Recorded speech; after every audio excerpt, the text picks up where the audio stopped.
തിരുവനന്തപുരം കളിയിക്കാവിളയിൽ വാഹനാപകടത്തിൽ 2 യുവാക്കൾക്ക് ദാരുണാന്ത്യം. ഇരുവരും സഞ്ചരിച്ച ഇരുചക്രവാഹനം എതിർദിശയിലെത്തിയ കാറിൽ ഇടിച്ചാണ് അപകടമുണ്ടായത്.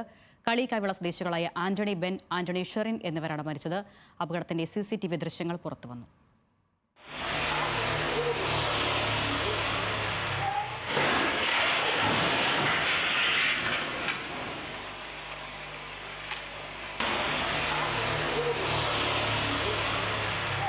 വിവരങ്ങളുമായി ഹാൻസ് ജോൺ ചേരുകയാണ്. ഹാൻസ്, ദാരുണമായ സംഭവമാണ്. ഇതെപ്പോഴാണ് ഈ അപകടമുണ്ടായത്?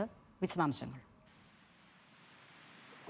അരുണ്യ, ഈ അപകടം സംഭവിക്കുന്നത് ഇന്ന് പുലർച്ചെ 1 മണിയോട് കൂടിയായിരുന്നു. ഈ തിരുവനന്തപുരം ഭാഗത്ത് നിന്ന് കളിയിക്കാവിള ഭാഗത്തേക്ക് സഞ്ചരിക്കുകയായിരുന്നു ഇരുവരും. ഇതിനിടയിലാണ് ഇരുവരും സഞ്ചരിച്ച ഇരുചക്ര വാഹനം ഒരു കാറിലേക്ക് ചെന്ന് ഇടിക്കുന്നത്. അമിത വേഗതയിലായിരുന്നു ഇരുവരും സഞ്ചരിച്ചിരുന്നത്. ആ ഒരു സാഹചര്യത്തിലാണ് വലിയൊരു അപകടം ഉണ്ടാവുകയും ഇരുവർക്കും ഗുരുതരമായി പരിക്കേൽക്കുകയും ചെയ്തത്. പിന്നാലെ നാട്ടുകാർ ഓടിച്ചേർന്ന് ഇവരെ നെയ്യാറ്റിങ്കര ജനറൽ ആശുപത്രിയിൽ എത്തിച്ചെങ്കിലും ജീവൻ രക്ഷിക്കാനായില്ല.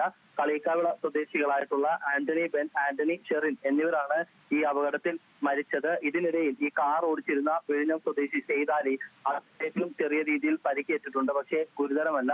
ഈ മരിച്ച ഇരുവരുടെയും മൃതശരീരം ഇപ്പോൾ പോസ്റ്റ്മോർട്ടം നടപടികൾക്കായി ആശുപത്രിയിൽ സൂക്ഷിച്ചിരിക്കുകയാണ്. അരുണ്യ, തിരുവനന്തപുരത്ത് നിന്നും ഹാൻസ് ആണ് വിശദാംശങ്ങൾ നൽകിയത്.